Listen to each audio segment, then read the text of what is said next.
नमस्कार, आप देख रहे हैं आज तक। आपके साथ मैं हूं सईद अंसारी। स्वागत है आपका खबरदार में। केंद्रीय गृह मंत्री अमित शाह ने आज सभी को उस समय हैरान कर दिया जब वो अचानक जम्मू के आरएसपुरा सेक्टर में सीमा के अंतिम पोस्ट पर पहुंच गए। वहां पर अमित शाह ने बीएसएफ के जवानों की हौसला अफजाई की और पाकिस्तान की आंखों में आग डालकर उसे चुनौती देते हुए कहा कि भारत जो बोलता है वो करता है और जो नहीं बोलता वो डेफिनेटली करता है।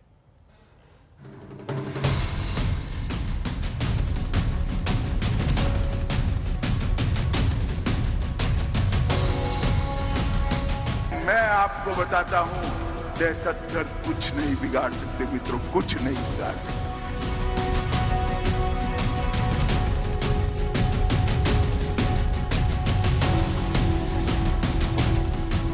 हम ऐसी स्थिति का निर्माण करना चाहते हैं कि एक भी व्यक्ति की जान यहां पर न जाए और दहशतगर्दी पूर्णतया समाप्त।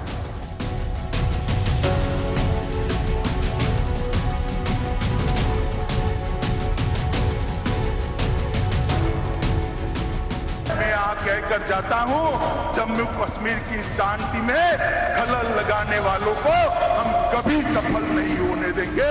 इस बात का विश्वास।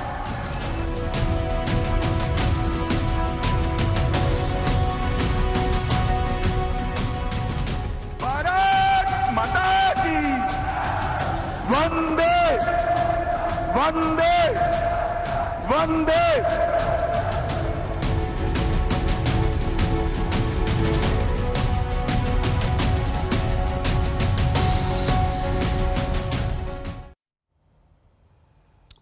केंद्रीय गृह मंत्री अमित शाह के जम्मू कश्मीर दौरे का आज दूसरा दिन था और दूसरे ही दिन शाम होते होते अमित शाह भारत पाकिस्तान सीमा के अंतिम पोस्ट पर पहुंच गए। किसी को ये उम्मीद नहीं थी कि ऐसा कुछ अमित शाह करने वाले हैं।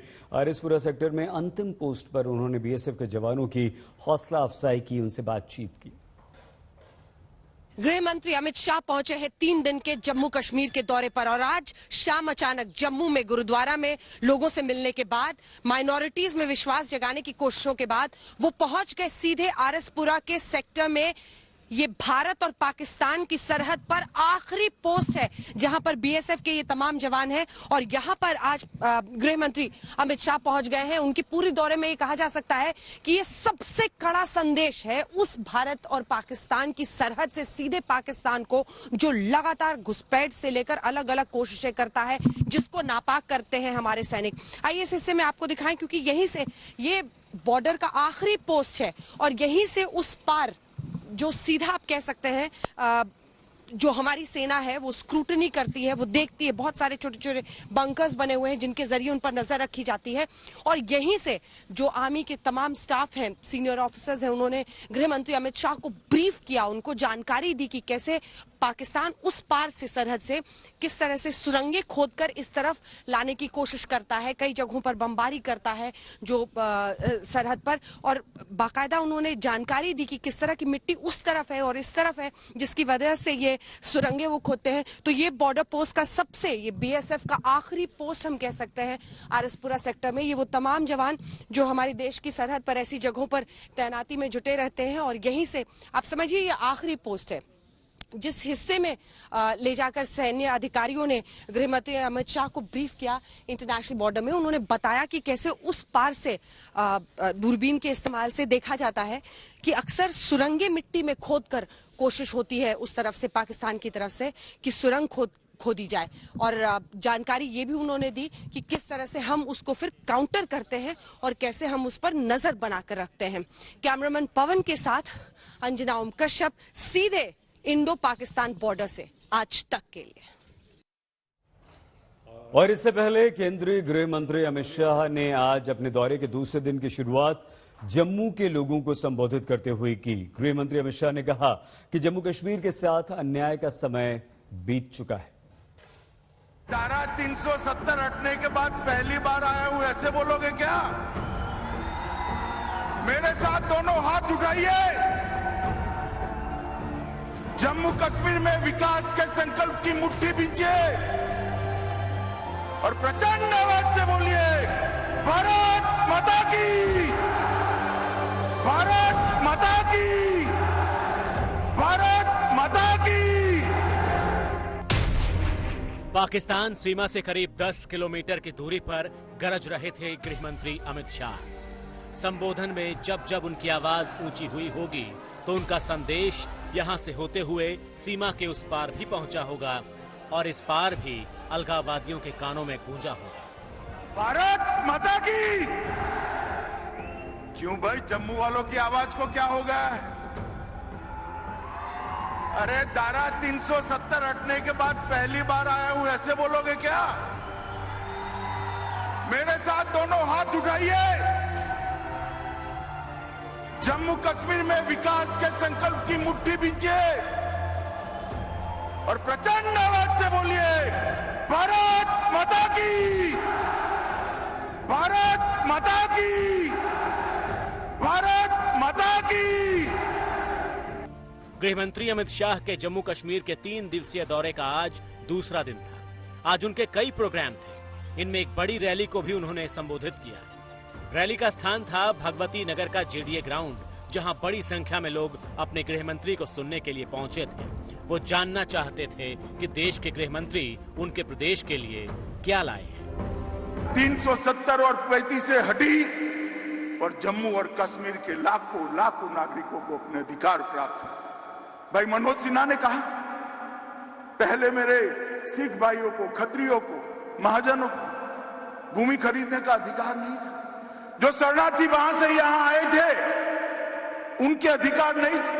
किसी को डरने की जरूरत नहीं है। भारत के संविधान के सारे अधिकार मेरे गुर्जर भाइयों और पहाड़ियों को मिलने वाले हैं, कोई रोक नहीं सकता। पंचायत विभाग, स्ट्रीट वेंडर योजना, मिशन यूथ और तेजस्वी स्कीम जैसी योजनाओं का शिलान्यास करने के बाद जब उन्होंने माइक थामा तो उसके बाद उन्होंने विकास कार्यों और विकास कार्यों के नाम पर किए गए खोखले वादों के बीच का अंतर समझा दिया। कल ये 3 परिवार वाले मुझे सवाल पूछ रहे थे कुछ कि क्या देकर जाओगे। भाई मैं तो हिसाब लेकर आया हूं, क्या देकर जाएंगे बताता भी हूं, मगर 70 साल आपके 3 परिवारों ने राज किया, आपने क्या दिया इसका हिसाब लेकर आओ भाई। जम्मू कश्मीर की सरकार आपका हिसाब मांगे। मोदी जी ने प्रधानमंत्री बनते ही 55,000 करोड़ रुपए का पैकेज दिया था और 55,000 करोड़ रुपए के पैकेज में से 35,000 रुपया खर्च हो चुका है। 21 योजनाएं समाप्त हो चुकी है। 21। आप हमारा हिसाब मांगते हैं। जम्मू कश्मीर में आतंकी घटनाएं एक गंभीर मामला है, लेकिन कल सुरक्षा एजेंसियों के आश्वासन और उनको दिए गए निर्देशों के बाद आज उन्होंने केवल प्रदेश के विकास कार्यों पर फोकस किया और उसके बारे में लोगों को बताया। निवेश के चलते 5 लाख नए रोजगार उत्पन्न होने वाले हैं। अभी श्री जयपुरी आए थे, उनका 500 करोड़ का निवेश जम्मू में होने वाला है। अब तक जम्मू और कश्मीर मिलकर जम्मू में 7,000, कश्मीर में 5,000 करोड़ का निवेश का भूमि का आवंटन कर दिया। गृह मंत्री ने कल श्रीनगर में युवाओं से बात की थी, उनकी जरूरतों के विषय में जाना था। आज उन्होंने ये दावा किया कि अगर जम्मू कश्मीर के 45,000 युवा लोगों की सेवा में अपना समय लगाएं तो दहशतगर्दी प्रदेश से खत्म हो जाएगी। उन्होंने आज ये भी बताया कि कैसे सरकार ने जम्मू कश्मीर के युवाओं के भविष्य के लिए पहले से ही प्लान तैयार किया हुआ है। एक जमाना था कि जम्मू कश्मीर के अंदर कहने को 5 मगर 4 मेडिकल कॉलेज थे। आज मैं आपको बताने आया हूं कि जम्मू कश्मीर के अंदर 7 मेडिकल कॉलेजों का स्थापना हो चुका है नए, और 2 और होने वाले, 5 चालू हो चुके। आज IIT का एक कैंपस का उद्घाटन हुआ। मैं मन की बात बताना चाहता हूं मित्रों, मैं स्वयं अचंभित हूं। ढेर सारे कैंपस में मैं गया हूं, इस प्रकार का आधुनिक IIT का कैंपस मैंने नहीं देखा। जम्मू कश्मीर में विकास कार्यों की लिस्ट को बताते समय गृह मंत्री ये बताना नहीं भूले कि जम्मू कश्मीर का विकास केंद्र सरकार की प्राथमिकताओं में क्यों शामिल है। मुझे बताओ, आप देश में सबसे पहले 100% टीका किस राज्य का लग गया बताओ तो? बोलो, अरे जोर से बोलो। जम्मू और कश्मीर का, क्योंकि बाकी मोदी जी के दिल में जम्मू और कश्मीर बसा है मित्रों, मोदी जी के दिल में। विकास कार्यों की बातों में कितनी सच्चाई है, ये हमने उन लोगों से पूछा जिनको सीधे तौर पर लाभ हुआ है। किसी सरकार ने हमारी मांग नहीं सुनी। पहली बार देश के किसी गृह मंत्री ने, होम मिनिस्टर ने स्टेज से ये कहा है कि पहाड़ियों को हम स्टेटस देंगे और पहाड़ियों का चीफ मिनिस्टर जम्मू कश्मीर बन सकता है। जहां तक अमित शाह साहब की बात रही, जो वो बात कहते हैं वो तो करते हैं। ड्रग्स केस की यह खबर, क्या आर्यन ड्रग्स केस में एनसीबी की जांच में कुछ काला है? क्या आर्यन खान को ड्रग्स केस में फंसाया गया है? क्या आर्यन खान को फंसाने के लिए गवाह प्लान किए गए हैं? ये वो सारे प्रश्न हैं जो पहले दिन से उठ रहे हैं, लेकिन अब इस केस का गवाह नंबर 1 ही पलट गया और क्रूज ड्रग्स केस में नया ट्विस्ट आ गया। आर्यन ड्रग्स केस में आज तक का ये एक्सक्लूसिव खुलासा है।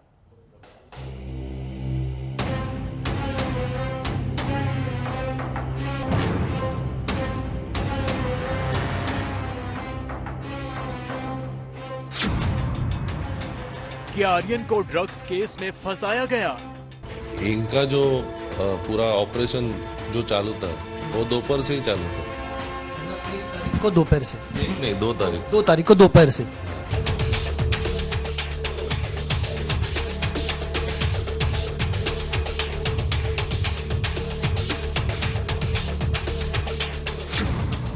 कि आर्यन के खिलाफ गिरफ्तारी सोची समझी साजिश थी। कम से कम 9 से 10 पेपर पे मैंने साइन किया था। ब्लैंक, सब ब्लैंक थे। बरामद किया गया कुछ भी नहीं लिखा था। क्या शाहरुख और एनसीबी में कोई डील हुई थी?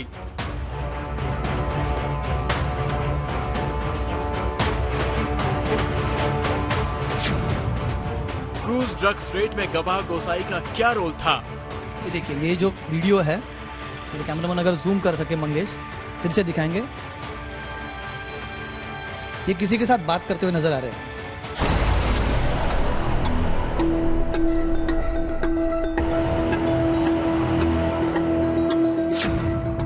आर्यन ड्रग्स केस में गवाह नंबर 1 के खुलासे। ये एनसीबी के द्वारा किए गए पंचनामे में विटनेस नंबर 1 है, इंडिपेंडेंट पंच है। पूरा जो मामला हुआ था, जिस वक्त अरेस्ट हुए थे, पूरा सीजर हुआ था, सील किया गया था, उसके ऊपर इनके दस्तखत है।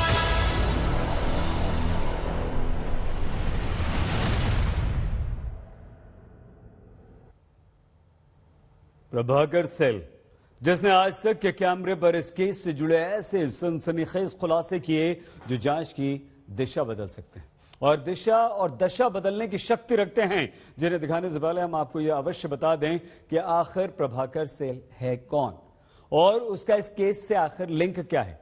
प्रभाकर केपी गोसावी का बॉडीगार्ड है। गोसावी वही व्यक्ति है जिसके एनसीबी के जोनल डायरेक्टर समीर वानखेड़े से करीबी की खबरें हैं।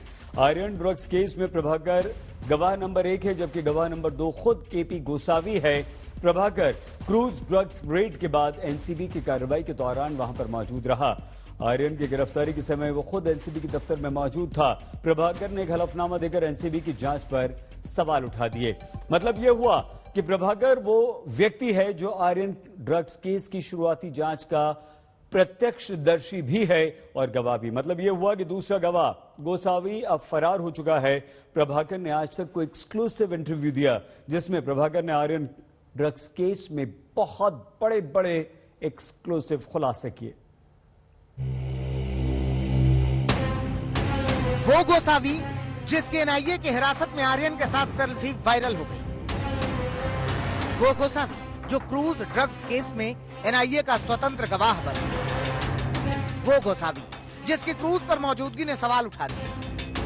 वो गोसावी अब फरार हो चुका है, लेकिन गोसावी के बॉडीगार्ड प्रभाकर साली को आज तक ने खोज निकाला है। इस वक्त मेरे साथ एक शख्स है, इनका नाम है प्रभाकर साइल। ये एनसीबी के द्वारा किए गए पंचनामे में विटनेस नंबर 1 है, इंडिपेंडेंट पंच है। पूरा जो मामला हुआ था, जिस वक्त अरेस्ट हुए थे, पूरा सीजर हुआ था, सील किया गया था, उसके ऊपर इनके दस्तखत है और इनको कुछ खुलासे करने। आज तक पर क्रूज ड्रग्स केस के गवाह नंबर 1 प्रभाकर रेड के बाद हुए पूरे ड्रामे के चश्मदीद गवाह। आर्यन की हिरासत से लेकर मुकदमा दर्ज होने तक प्रभाकर ने सब देखा, सब सुना है। क्रूज से निकालकर आर्यन को एनसीबी दफ्तर ले जाते गोसावी का वीडियो आपने देखा होगा। अब आगे की कहानी सुनिए। वो गाड़ी में उन्होंने आर्यन खान को बिठाया और एनसीबी के एक अधिकारी भी थे, वो मेरे सामने ही मतलब वहां से निकल गए। फिर मैं वॉकिंग करते करते मैं एनसीबी ऑफिस के नीचे जाके खड़ा हो गया सामने। फिर अराउंड मुझे 1:45 के करीब मुझे ऊपर बुलाया रात को। रात को 1:45 बजे आपको एनसीबी ऑफिस के अंदर बुलाया और किरण गोसावी सर ने फोन किया कि तू ऊपर आ जा, पंचनामे पे साइन करने का। हिरासत में लेने के बाद आर्यन खान को एनसीबी दफ्तर लाया गया, जहां बैठे आर्यन का वीडियो भी सामने आया। लेकिन इस केस के गवाह नंबर 1 ने बताया कि एनसीबी ने कैसे आर्यन के खिलाफ केस बनाया। साइन करते वक्त है ना, वहां पर सालेकर करके एक ऑफिसर थे एनसीबी के, सालेकर। तो उन्होंने मुझे पेपर्स दिया, बोलते इस पे साइन कर। बोला सर ब्लैंक है ये पूरा। अच्छा। वहां से वानखेड़े साहब आ गए, मतलब समीर वानखेड़े। हाँ, उन्होंने मुझे बोला अरे साइन कर रहे काय ना होत, मतलब सर ब्लैंक है। तो सालेकर साहब बोले अरे कर काय ना होत करूँ। एक मिनट, आप ये बात कह रहे हैं कि आपने एज अ पंच जो साइन किया था वहां पर आपने ब्लैंक पेपर पर साइन किया था? हाँ। कम से कम 9 से 10 पेपर पे मैंने साइन किया था। ब्लैंक सब ब्लैंक थे। वहाँ पे कुछ लिखा नहीं था कि क्या माल बरामद किया गया? कुछ भी नहीं लिखा था। अच्छा, फिर क्या हो गया उसके बाद में? उसके बाद में उन्होंने जो सालेकर थे एनसीबी अधिकारी, उन्होंने मेरे पास आधार कार्ड मांगा। तो मैंने बोला एक काम करो, आप अपना नंबर दो, मैं आपको व्हाट्सएप करता हूँ सॉफ्ट कॉपी। तो उनका मैंने नंबर लिया और उनको मैंने व्हाट्सएप किया। प्रभाकर ने आज तक पर एक्सक्लूसिव खुलासा किया है कि गोसावी सिर्फ गवाह नहीं था, बल्कि वो इस केस में एक्सटॉर्शन वसूलने की कोशिश कर रहा था, जिसके लिए उसने हिरासत में आर्यन की किसी से फोन पर बात भी करवाई थी। प्रभाकर ने अपने दावे से जुड़ा वीडियो भी आज तक से शेयर किया है। नॉर्मली ऐसे बैठा हुआ था। अच्छा। उसके बाद बाजू में किरण गोसावी बैठा था। अच्छा। हाँ, आपने देखा खुद उसको? हाँ उनका मैंने वीडियो भी निकाला है। किरण गोसावी का और आर्यन खान का साथ में वीडियो आपने निकाला? दिखाइए हमें। आपने खुद देखा अपनी आंखों से? आपने खुद उतारा ये वीडियो? हाँ, मैंने खुद उतारा ये वीडियो। जी। तो इनका ये भी कहना है कि वो वहां पे मौजूद थे। और ये आपने सामने से खींचा है, चोरी चुप के खींचा? नहीं, चोरी चुप के खींचा। चोरी चुप के। तो इनका ये कहना है कि इन्होंने वहां पर जो चल रहा था, तो मुझे ऐसा लगा मन में ये कुछ मतलब अलग ही बात है। ये किसके साथ बात करवा रहे हैं? हमने देखा कि वो फोन पकड़े हुए हैं, केपी गोसावी के हाथ में फोन है। बहुत था। अच्छा। और अगर चोरी छुपे अगर मैं वीडियो निकाल रहा हूँ तो वो साउंड भी नहीं आएगा। लेकिन हमने देखा कि केपी गोसावी, यही है केपी गोसावी आपके साथ में, वो आर्यन खान को किसी के बात करवा रहे हैं, शायद स्पीकर पे फोन है। किसके साथ बात कर रहे थे, सुन पाए आप? नहीं। क्या बातचीत, अंदाजा है कुछ क्या बात हो रही थी? कुछ भी नहीं। क्या आइडिया लगा सकता है? यहाँ से अगर मैं 10 फीट के दूरी से मैं अगर वीडियो निकाल रहा हूँ और वो धीरे से अगर बात करे तो कैसे समझ में आएगा? गोसावी ने आर्यन की फोन पर किसी से बात कराई।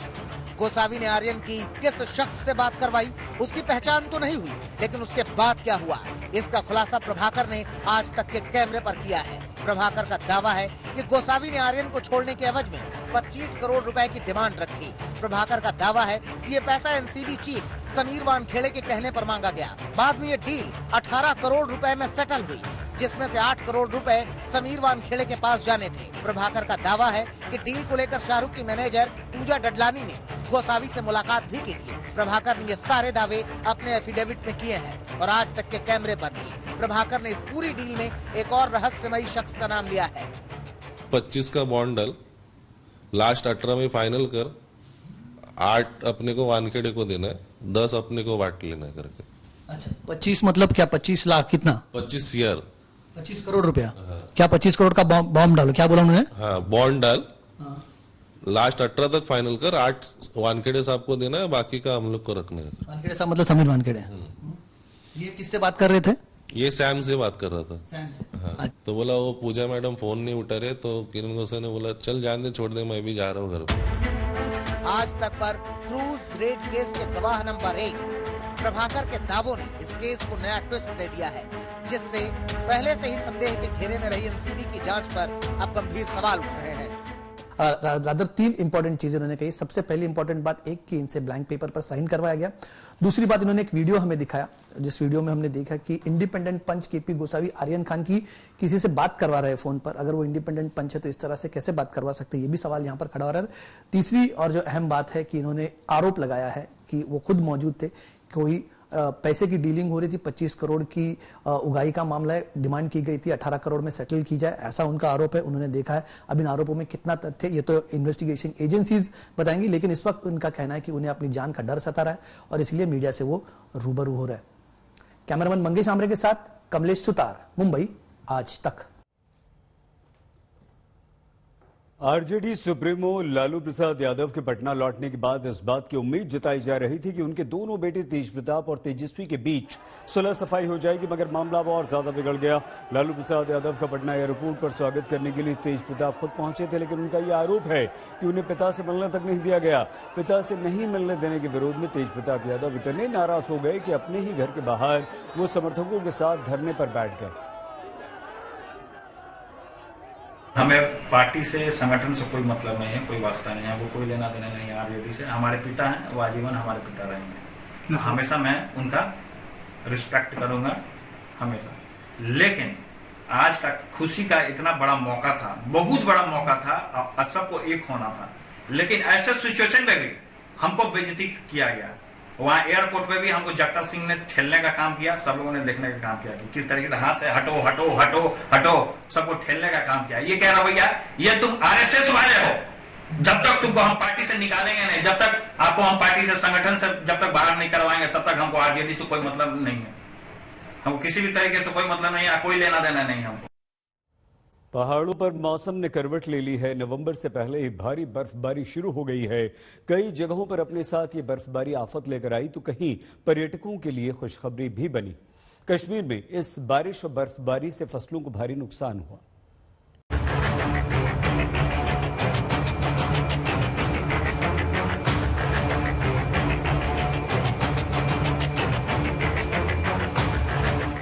ठंड ने दस्तक दी तो घाटी की तस्वीर बदलने लगी। आसमान से बर्फ गिरी तो पहाड़ सफेद चादर ओढ़कर बैठ गए। कश्मीर की खूबसूरती में चार चांद लगने लगे। सैलानियों की चांदी हो गई। नवंबर शुरू भी नहीं हुआ और ठंड ने ऐसी दस्तक दी कि कई सालों के रिकॉर्ड टूट गए। क्या गुलमर्ग, क्या सोनमर्ग, क्या पहलगांव धीरे धीरे सफेद होने शुरू हो गए। पहाड़ों पर बर्फ जमने लगी। घरों की छतों में बर्फ अपना ठिकाना ढूंढने लगी। क्या पेड़, क्या सड़क, क्या गाड़ी, क्या दीवार, बस चारों तरफ बर्फ ही बर्फ नजर आ रही है। गुलमर्ग, सोनमर्ग, पहलगाम, अहरबल बर्फ की सफेद चादर से ढक गए हैं, जिसने यहां आने वाले सैलानियों की खुशी को कई गुना बढ़ा दिया है।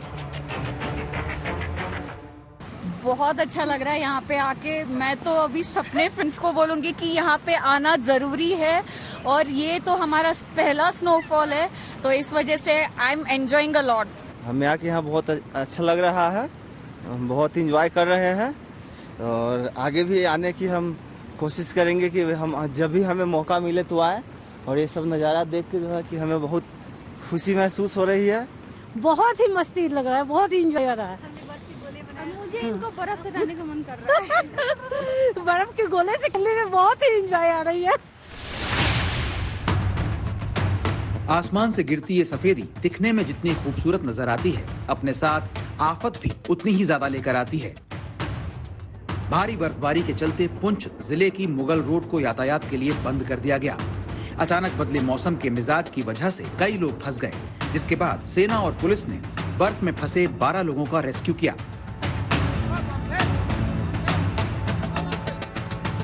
बड़गाम में भी बर्फ में फंसे लोगों का रेस्क्यू किया गया। राजौरी में बर्फबारी अपने साथ आफत लेकर आई। भारी बर्फबारी की वजह से रास्ता बंद हो गया, जिसके बाद बर्फ को हटाने का काम शुरू किया गया। लद्दाख में भी भारी बर्फबारी देखने को मिली, जिसने जीवन अस्त व्यस्त कर दिया। आज तक ब्यूरो। चौथ है। देश भर में हमारे ये त्योहार धूमधाम से मनाया जा रहा है। करवा चौथ का पर्व असम में भी मनाया गया। गुवाहाटी में राजभवन के अंदर करवा चौथ पर एक भव्य कार्यक्रम आयोजित किया गया। इस कार्यक्रम का आयोजन असम के राज्यपाल जगदीश मुखी की पत्नी प्रेम मुखी जी ने किया। करवा चौथ के इस भव्य कार्यक्रम में बड़ी संख्या में सुहागिन महिलाओं ने हिस्सा लिया। कार्यक्रम में असम के मुख्यमंत्री डॉक्टर हेमंत बिस्वा की पत्नी भी मौजूद थीं। इस कार्यक्रम में असम के राज्यपाल जगदीश मुखी भी कुछ देर के लिए पहुंचे। पति गहरी नींद में दिल्ली में जमकर बारिश हुई। बादलों में चांद छिप गया। सुहागिनों को चांद देखने में परेशानी हुई। इस बुलेटिन में फिलहाल इतना ही। आप प्लीज अपना बहुत ख्याल रखिएगा। देखते रहिए आज तक।